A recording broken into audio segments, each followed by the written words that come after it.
47 дугаар бүлэг үйлчлэл Матай 17-гийн 9-өөс 21, Марк 9-ийн 9-өөс 20-с, Лук 9-ийн 37-аас 47 дугаар эшлэл. Есүс дагалдагч нарынхаа хамт шөнжин ууланд байж байгаад уранхын улаан нарнаар бэлрүү був. Дагалдагчид нь гайхширч бодолд дарагдан дуу дуугүй явна. Петр ч хүртэл ам нисэнгүй. Уг нь тэд Бурхны хүү сүр хүчээ харуулж Тэнгэрийн гэрэл туссан ариун тэр газар баяртайгаар үлдэх байсан. Гэвч Есүсийг ирж хайж буй хол ойрын хүмүүсийн төлөө тэд үйлчлэх ёстой байлаа. Уулын бэлд цугласан олон хүнийг тэнд үлдсэн байсан дагалдагчид дагуулж ирсэн байлаа. Гэвч багшаа хаашаа яваад ирснийг тэд сайн мэдэхгүй байжээ. Аврагч хүмүүс рүү ойртож ирэх үедээ хамт яваад дагалдагч нартаа үдсэн харснаа ярихгүй байхыг тушааж хүнийг хөг үхэгсдээс амилтал энэ үзэгдлийг хинцч бүх хэл гэж хэлжээ. Багшийнхаа илчлэн үзүүлсэнийг дагалдагчид нь зүрх сэтгэлдээ тээж явах ёстойгоос бус олон зарлан мэддэх учиргүй ажээ. Хэрвээ тэд энэ цугларсан олонд ууланд үдснээ ярих юм бол ердөө олны дог тохуу болох юм уу эсвэл хоосон шохорхлыг л өдөөх байв. Тэр байтугай Христийг үхсдээс амилахаас нааш 9 элч нар уулан дээр юу болсныг ойлгохгүй байх байлаа. Сонгосон 3 дагалдагч нарт ч хүртэл болсон үйл явдлыг бүрэн ухаарахад бэрх байв. Христ өмнө нь ямар үүрэг ногдсдныг тайлбарлсан боловч энэ гурав ойлгоогүй юм аа. Тэд үхлээс дахин амьлна гэдэг нь юу гэсэн үг юм бол хэмээн бие биенээсээ асууцгаж байсан. Гэсэн хэдий ч тэд Есүсээс илүү тайлбар өгөөч хэмээн асуусангүй. Ирээдүйн тухай Есүсийн ярьсан зүйл тэднийг уйтгар гоног тавтуулж байлаа. Тэд ирээдүйн талаар сонссон зүйлсээ хизээж битгий билээсэ гэж хүссэн учраас тэдгээрийн талаар илүү их илчлэлтийг авахыг хүсэхгүй байлаа. Уулын бэлд цугласан хүмүүс Есүсийг хараад гүнээ хүндэтгэн хөөр баяртайгаар гүйлдэн ирж утлаа. Тэдний сэтгэл зүрх гайхаж үл ойлгосон байдалтай байгааг Есүс хараад л мэдэв. Дагалдагчид нь ч гэсэн ихэд сандарсан харагдах аз. Дөнгөж сая болсон үйл явдал тэдний урмыг хуугалж тэд ихэд ичж санаа зовсон байлаа. Дагалдагчид уулын бэлд эзнээ хүлээж байх үед нэгэн ир хүүдээ шүглсэн ч тэрийг гаргуулахаар авчирчээ. Есүс тэднийг Галил руу сайн мэдээг номлуулахаар явуулахдаа бузар мөс сүнснүүдийг зайлуулах, тэднийг ялан дэлгэх эрх мэдлийг хайрлсан юм. Тэд энхүү замдаа итгэл дүүрэн гарах үед муу сүнснүүд тэднийг үгийгтэн дагаж байв. Христийн нэрээр хүүг зовоон шаналгаж байгаа ч төрүүдэд түүнийг орхихыг тушаахад муу сүнс харин сүр хүчээ үзүүлж хүүг улам илүү эзэнд нь доогдох хийв. Дагалдагчид ялагдсан шалтгаанаа тайлбарлаж чадахгүй байсан учраас өөрсдийнхөө болон багшийнхаа нэрийг хөөдөв гэж боджээ. Цугласан олны дунд тэднийг доромжлон гутаахыг ирмэлзэгч хуулийн багш нар байжээ. Тэд дагалдагч нарыг таал талаас нь шахан шавж тэднийг багштай хамт олныг хуур мэхлэгч хэмээн зүхэж элдв асуултаар даржээ. Дагалдагчид нь байтугай багш нь ч дийлэхгүй бузар мууч төр гараад ирлээ гэж шашны багш нар их багталтайгаар ярьж байв. Цугларсан хүмүүс хуулийн багш нарын таалд орж олны дунд хараал зүхэл доог тохуу хийсэн үг сонсогдов. Гэвч ин санамсаргүй байж байтал шууга намдав. Есүс 3 дагалдагч нарынхаа хамт ирж явааг хүмүүс харжээ. Хүмүүс нь сэтгэл сэргэж өөдөөс нь тэмүүлцгэв. Шүн тэнгэрийн алдартай уулзнаас болж аврагч болон дагалдагч нарын нүүр царайд нөлөөлсөн байлаа. Тэдний дүр төрх тэднийг харсан хүмүүст гэрэлтэн цацарч байв. Хуулийн багш нар Есүсээс айцгааж нүүр буруулж байхад олон түмэнд түүнийг найрсгаар угтаж авч байлаа. Аврагч маргаан болж буй газарт очиж болж буй явдлыг игээл нүдээр үзсэн юм шиг та нар юунд тэдэнтэй маргалдан вэ гэж хуулийн багш нарын зүг харж суув. Тэгтэл дөнгөж сая их л дөрвөн эсэргүүцсэн байдалтай байсан хүмүүс юу ч дуурсангүй. Бүгд чив чимээгүй болов. Гэтэл мөнөөх зовлонд автагдсан эцэг бөөн хүмүүс дундуур зүтгэлэн гарч ирээд Есүсийн үлмэд сөгдөж зовлон сэтгэлээр хэрхэн унсан болохоо тоочв. Багшаа, чөтгөр шүглсэн хүүгээ би тань дээр авчирсан юм. Тэр сүнс хүүг минь эзэмдэх босноос хойш түүний газар шидэж хүүгийн амнаас хөөс цахрах юм. Тэр сүнсийг зайлуулахыг таны шавнараас гуйсан боловч тэд чадсангүй гэв. Айж балмагцсан цугларгасад өөсөө ирсэн хуулийн багш нар яахаа мэдхээ байсан дагалдагч нараа Есүс тойруулж нэг харав. Тэрбээр хүн бүрийн итгэлгүй байдлыг уншсан мэт мэдээд зовж шаналсан байдалтайгаар итгэлгүй тэрслүү үеийнхэн хэдий болтол би та нартай байх юм бэ? Хэдий болтол та нарыг тэсвэрлэх юм бэ гэж хэлээд гуниг зовлонд автсан эцэгт түүнийг над руу аваад ир гэв. Хүүг авчрахад аврагчийн хараа түүн дээр тогтов. Чөтгөр түүнийг газарт унган ихэд зовоон тарчлаа. Тэрээр дагжин чичирч амнаас нь хөөс цахрам байдгаараа муухай орилж гав. Түүний хамаг биеийн чичирч байв.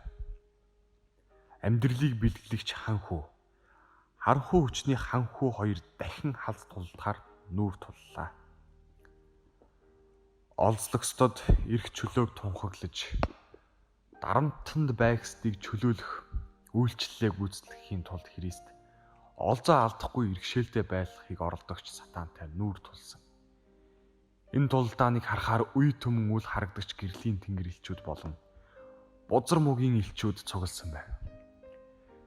Есүс хэсэг хугацаанд бузар муу сүнснүүдэд хүчээ үзүүлэхийг нь зөвшөөрсөн ба үүгээр цугласан олон бузар хүчнээс чөлөөлөх үйл ажиллагаа эхлэх гэж байгааг ойлгох ёстой байлаа. Хүмүүс бүгд л амьсгаа даран байхад хүүгийн эцэг айх, найдвар төрөх зэрэгцэн зогсож байв. Энэ үед Есүс тэр хэр удаан ийм байдалтай байсан юм бэ гэж асуухад эцэг нь багасаа л ийм байсан. Энэ сүнс хүүг минь хөнөөх гэж үргэлж гал усанд шиддэг байлаа. Харин хэрв та юу ч хийж чаддаг юм бол биднийг өрөвдөж туслаач гэлээ. Хэрв та юу ч хийж чаддаг юм бол хүүгийн эцэг ийм үед хүртэл Христийн хүчинд эргэлзсээр байлаа. Итгэлтэй хүнд бүх юм боломжтой гэж Есүсийг хариулсан. Христийн хувьд хүч дутагдана гэдэг асуудал байхгүй. Хүүгийн эдгэрэх эсэх нь эцгийнх нь итгэлээс шалтгаална. Эцэг өөрийн сул дорой байдлаа ойлгоод Христээс нэгүсэл хүссэн байдгаараа би итгэж байна. Итгэлгүй байгаад минь туслаач гэж хашгирч хэлсэн. Есүс мөнөх зовж шаналж байгаа хүү рүү хараад хэлгүй дүлий сүнсээ би чамд тушааж байна. Түүнээс гар дахин түмэнд бүү ор гэж айлдав. Тэр үед хашгираан зовж шаналлаар дүүрэн хүнд тэмцэл өрнөж эхлэв. Чөтгөр хүүг орхин явахдаа түүний амь насыг нь аваад явчих уу гэлтэй сандав. Мөнөөх хүү өгсөн юм шиг хөдөлгөөнгүй хөвтөх аж. Үхчихлээ гэж цугласан хүмүүс өөр хоорондоо шимэлдээд явчихав. Тэгтэл Есүс түүний гараас татаж босгоод эв ирүүл хүүхдийг аавд нь бие мах бодно ирүүл ухаан санаа нь саруул болгон эргүүлэн өгөв. Эцэг хүү хоёр ийхүү аврагчаа алдаршуулан магтаж эхэлсэн ба цугласан олон Бурхны агуу их хүчийг гайхан шагшрав. Харин хуулийн багш нар ялагдсандаа сэтгэл гутарч өг дөөгүй явлаа. Та юу ч хийж чаддаг юм бол биднийг өрөвдөж туслаач. Гэм нүгэлдээ живсэн хичнээн хүн ийм залбирал гүйлтийг хийсэн бол өрөвдөж хайрлсан аврагч маань тэдэнд итгэлтэй хүнд бүх юм боломжтой гэж хариулдаг. Итгэл биднийг диваажинтай холбож харанхуйн хүчнүүдтэй тэмцэх хүчийг өгдөг. Бурхан Христээр дамжуулан гэм нүгэлтэй зан чанар бүрийг бүх төрлийн уруу татлага, сорилтууд ямар ч хүчтэй байлаа гэсэн ялан дийлэх боломжуудыг өгсөн билээ. Гэтэл итгэл муутай учраас олон хүмүүс Христээс зайдуу хол байсаар байдаг. Ийм хүмүүс ямар ч хүч чадалгүй, ядуу зүдүү байх үедээ инэрэнгүй аврагчийнхаа нэгүслийг авахаар түүнд өөрсдийгөө даатгах боломжтой. Өөр рүүгээ биш, харин Христ рүү харцгаа. Хүмүүсийн дунд байх үедээ өвчнийг эдгэж чөтгөрийг хөөж байсан тэрээр өнөөдөр ч гэсэн агуу хүчрхэг аврагч хэвээр байгаа билээ. Итгэл Бурхны үгээр дамжиж ирдэг учраас над руу ирэх хүнийг би огт хөөж гаргахгүй гэсэн түүний амлалтыг санацгаагтун. Эзэн минь би итгэж байна. Итгэлгүй байгаад минь туслаач гэж хөлдөн сүгдэн гуйж мөрөг. Хэрв та ийхүү хүссэн гуйж байгаа бол хизээч мөхгүй. Хизээч. Христийг таалан сонгосон дагалдагчид ахар богино хугацаанд ер бусын алдар мөн гүн гүнзгий доромжлыг үзв. Тэд хүн төрлөختөн бурхны дүрд хуйлсан болон сатантай адил болон доройтон муудсныг олж үзв. Дагалдагчид Есүсийн Диваажангаас ирсэн элч нартай ярилцаж агуу их гэрлэр бурхны хүү хэмээн тунхагласан дуу хоолойг сонссон уулнаас бууж чөтгөрд эзэмдүүлсэн ямар ч хүний хүчээр эдгэх боломжгүй сэтгэл шимшрүүлэн татгалзан жичирч шүдээ харжигнуулан өвдөж шалсандаа хамаг биеийн татсан хүүд туслахаар бууж ирснийг нь харсан. Хэдэн цагийн өмнө гайхширж алмаарсан дагалдагч нарынхаа өмнө алдаршин зогсож байгаа хүчрхэг аврагч маань одоо чөтгөрт эзлэгдэн газарт хөлбөрч буй хөл дээр нь босгож бие сэтгэлийг нь эрүүл саруул болгон эцэгт нь өхөр газар руу тунгайсан.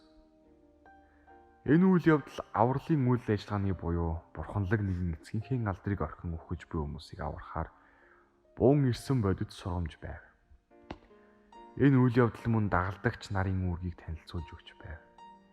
Христийн зарц нарын амьдрал зөвхөн Есүстэй хамт уулын орой дээр сүнслэг гэгэрлийн дунд өнгөрөх ёсгүй. Тэдэнд уулын бэлд хийж гүйцэтгэх ажил бий. Сатааны боолчлолд автсан хүмүүс итгэлийн үг залбирлаар дамжуулж эрхчлөөтэй болох боломжийг хүсэн хүлээсээр байна. Есүсийн 9 дагалдагчид бүтлгүй явдлаа бодож сэтгэл дундуур байлаа. Тэд Есүстэй уулзахдаа түүнээс яагаад бид тэр сүнсийг зайлуулж чадсангүй вэ гэж асуухад Есүс итгэлч нь бага учраас үннээр би та нарт хэлье. Хэрв гिचийн үр төдийхөн итгэл та нарт байвал энэ ууланд эндээс тийшээ нүү гэж хэлбэл тэр нь нүүн. Та нарт боломжгүй юм гэж байхгүй. Гэвч энэ төрлийн чөтгөр нь мацаг барилт залбирлаар л гардаг гэж хэлсэн. Тэдний итгэлгүй байдал Христтэй дотн харилцахад саад болжээ.